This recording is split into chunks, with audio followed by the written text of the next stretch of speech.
Talent is walking. Talent is walking. That's right. Talent is here. Oh, I should say talent is talking. Talent is now talking. Anyone who is a special guest is talent. I promise you, every time we record these, the technology glitches because it's like Steve's energy enters the room and just goes, how can I fuck shit up and make things harder?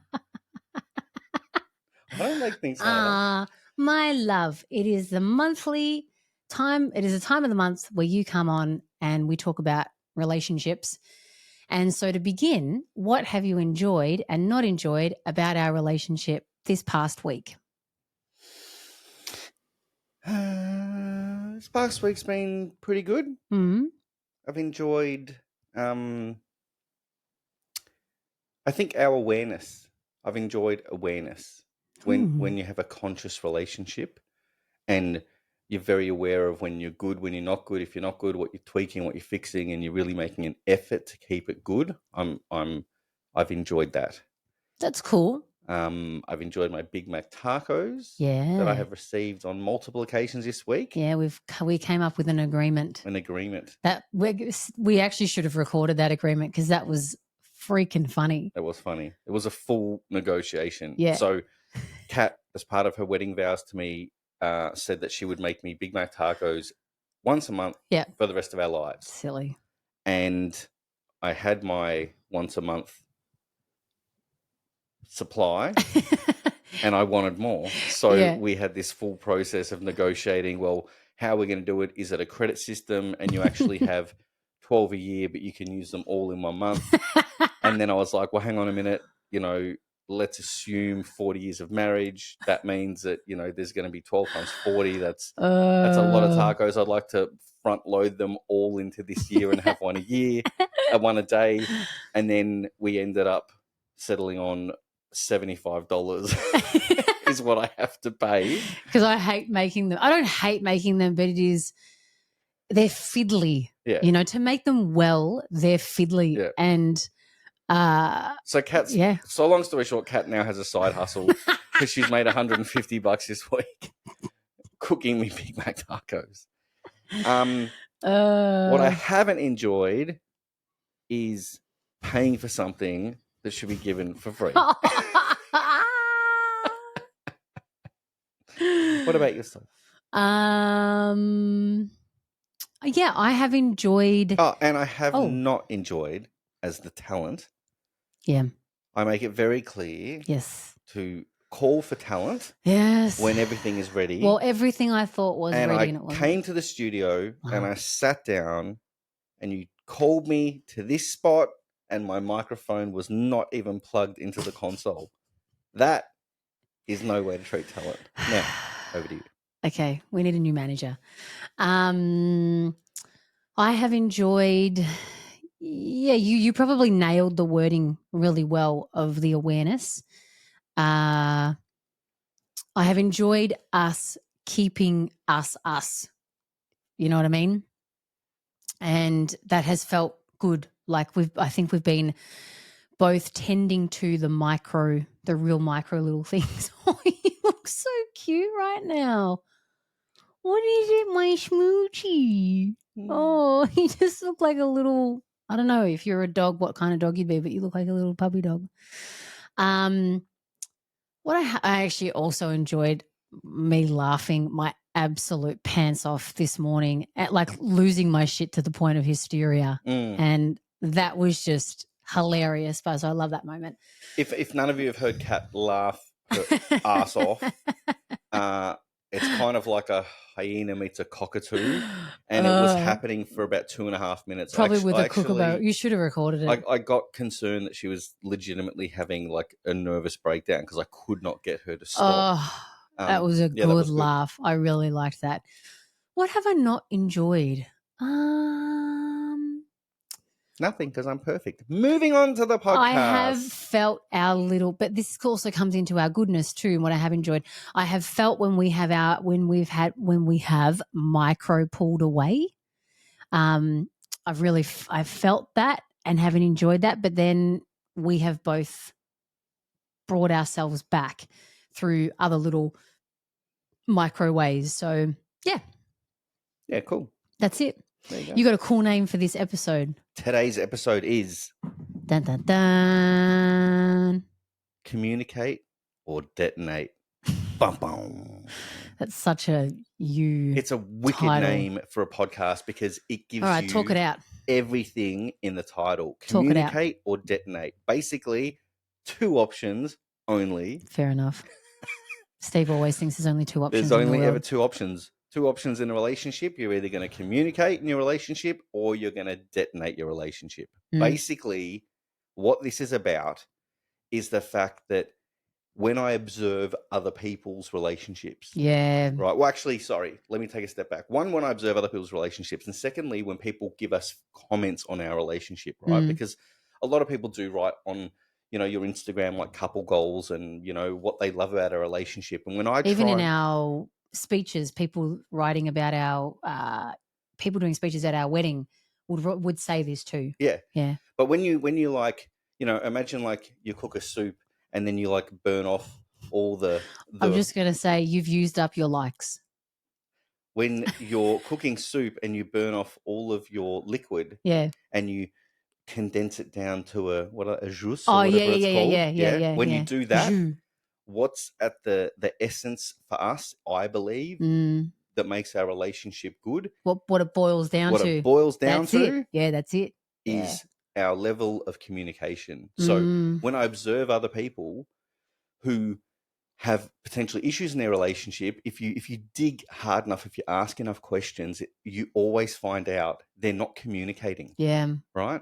So we over communicate. We communicate everything. We will have the hardest fucking chats. Yep. And we have them quickly. We have them effortlessly. Yep. We simply introduce the fact that I need to talk. It's going to be a hard chat. Here's the topic. And we go in. And it's interesting why I say communicate or detonate is because if you haven't even communicated what's going on, you have zero ability to solve it. It's exactly like when I said in the last podcast, like, imagine not even knowing what your swords are, right? Yeah. How could you possibly try and like operate in that environment? It's the same thing, but differently. It's like, how... Oh, I said like, I have to leave. Sorry. Thanks for tuning in. See you in a month.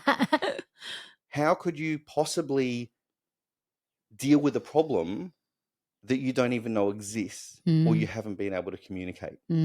So that's what today's all about. It's about the fact, I guess, can you tell people, can you show people, or can you just share with people, like, how do you show someone how to communicate? Because well, put it this way, what gets in the way? What gets in the way? That's what I was just about to say. Yeah. If you just let me talk. It's called a brother. It's called a segue. It's called a segue. See? I'm bringing you in as my guest.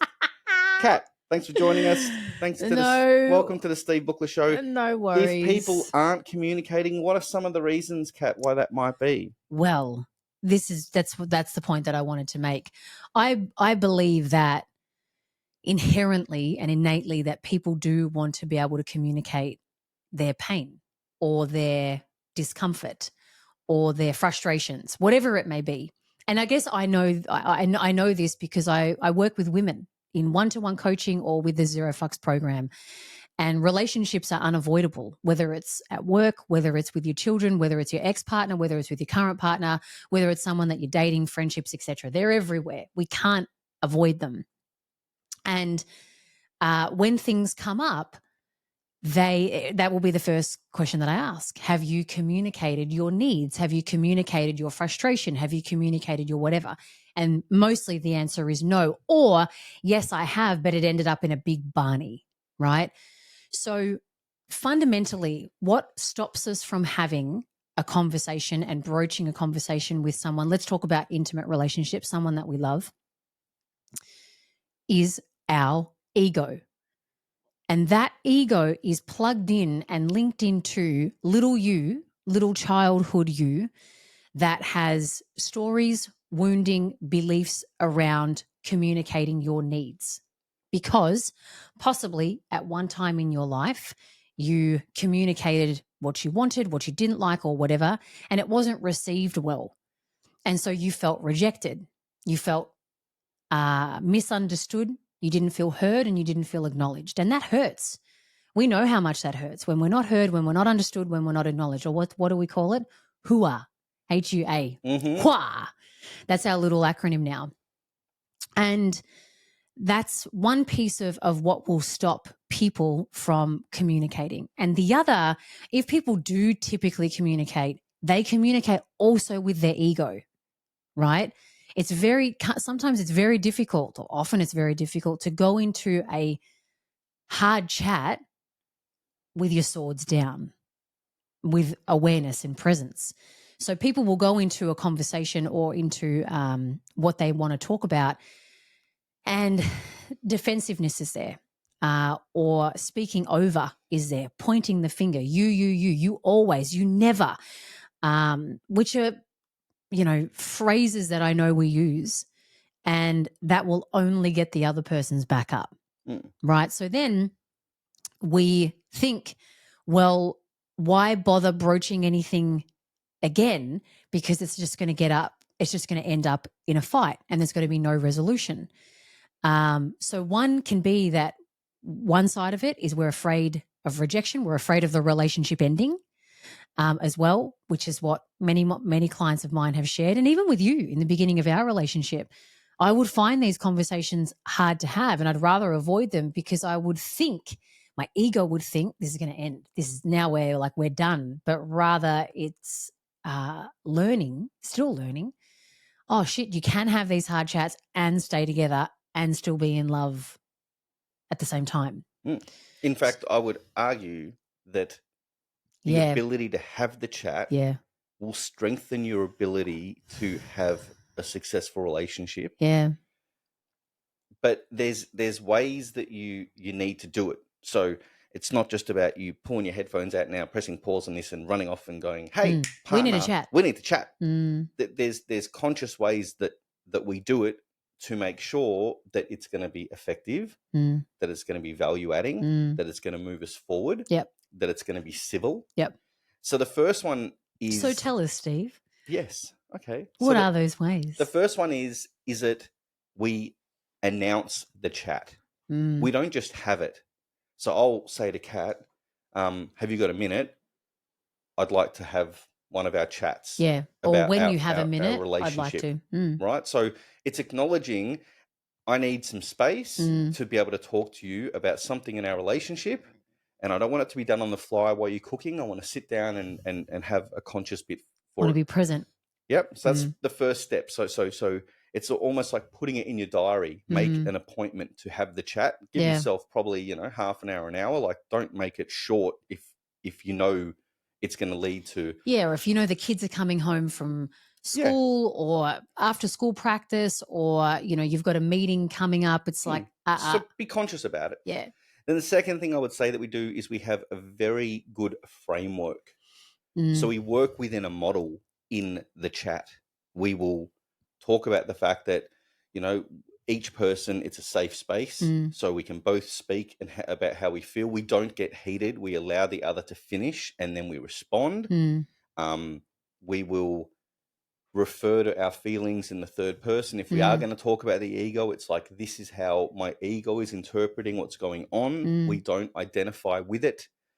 And it's basically about creating a canister where you can share in a safe space, put it all out on the table. This is the point. If it's not on the table, you can't deal with it. Yeah. And if you repress it and don't talk about it, like, what's the thing you always say? In the end, shit always comes out. Yeah. It finds its way. It's just going to come out through, how many relationships, if you just hear me and listen, that you can relate to people that who, you just know the relationship isn't going to last because nothing is said. Everything is repressed. Or if it does last, it's pretty unhealthy. Correct. Yeah.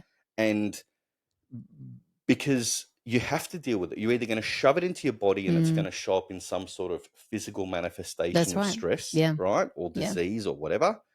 Or the relationship will just be so broken that you just rattle along for a little bit until someone finally pulls a pin, or worst case, it rattles along till the end of your days, and what a wasted life. And it can also stay very surface level, and that can contribute to you feeling empty and lonely.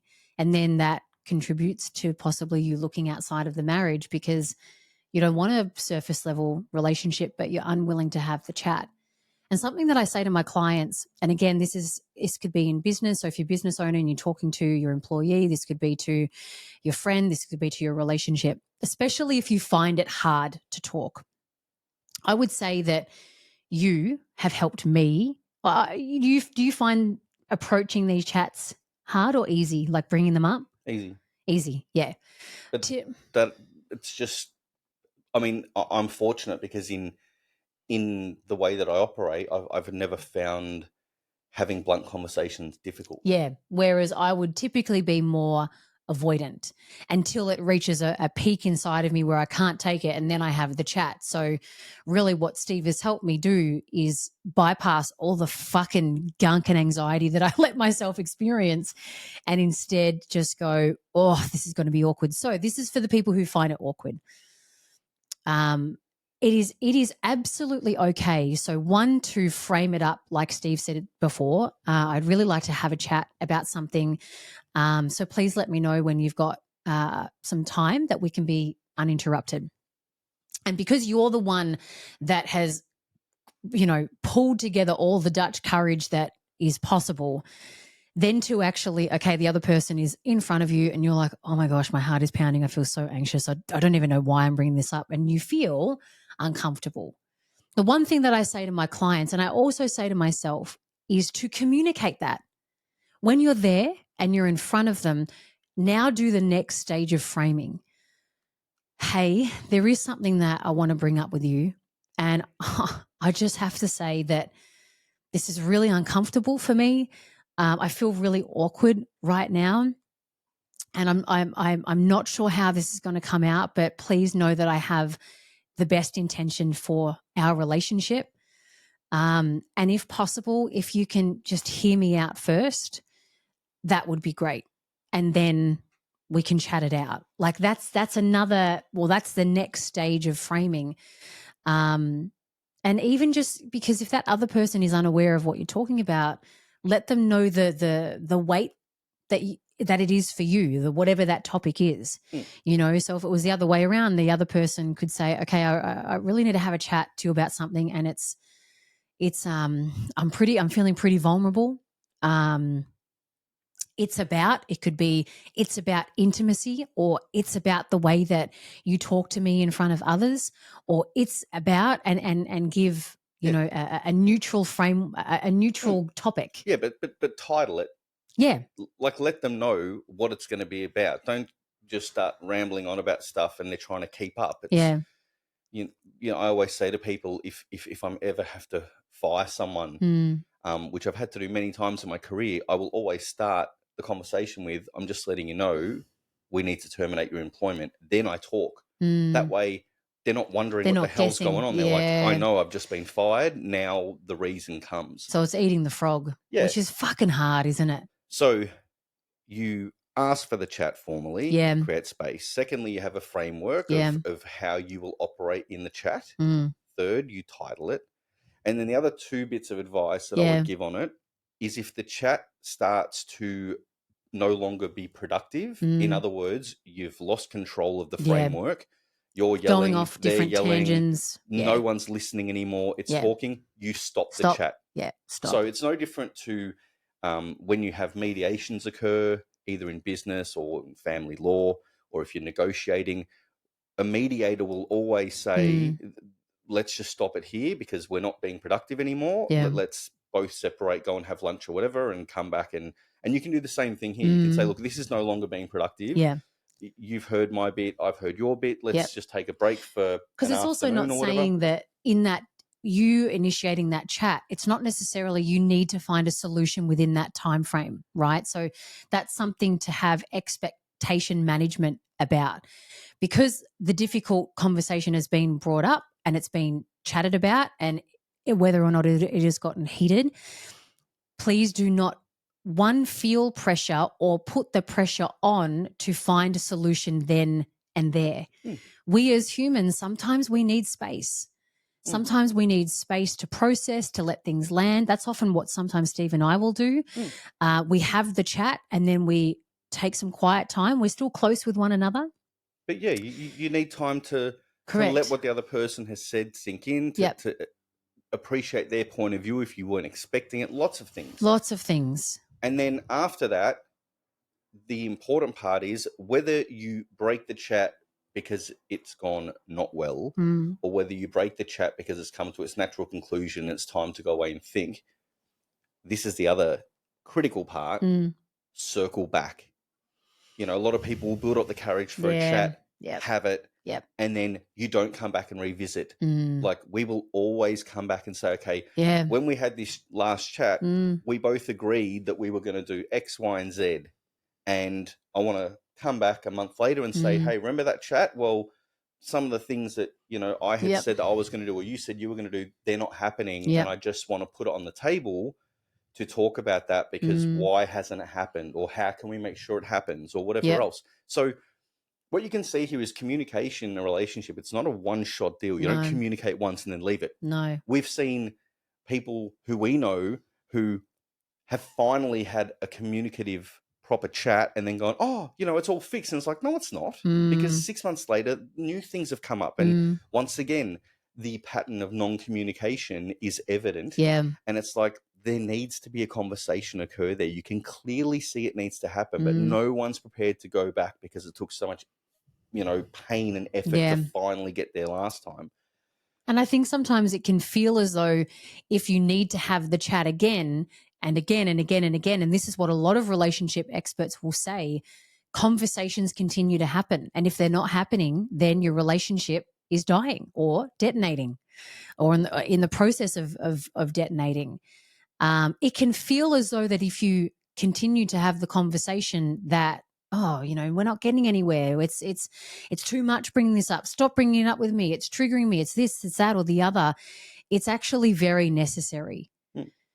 Especially, you know, we are human, and we take time to shift and change. We take time to go out of our old ways and shift into new ways. And so we are going to need reminding. Both people are going to need reminding. One person possibly at times more than the other.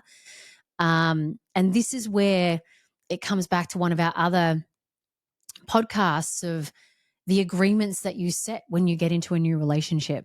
Like, it couldn't be more important if we tried. And this is not to say that if you start communicating, a relationship will work and will last and That's true. will not end. But what this is about is this is your ability to, if you ultimately walk away from a relationship, to know that you gave it everything, to know that nothing was left unsaid, that you were communicative, that you put everything on the table that needed to be put there. And you know what? Shit happens. If it doesn't work, if the other person doesn't come to the party, if you can't reach agreement, et cetera, you know, relationships end.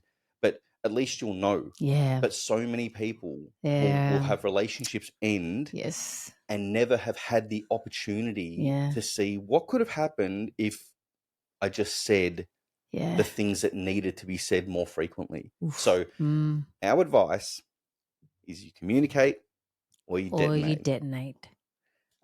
It's I'll that detonate simple. you. Yeah, you'll detonate me. And the other thing that I would say is that there's probably a bunch of you, and we're going to wind it up because I know you try and keep your podcasts around a certain time frame.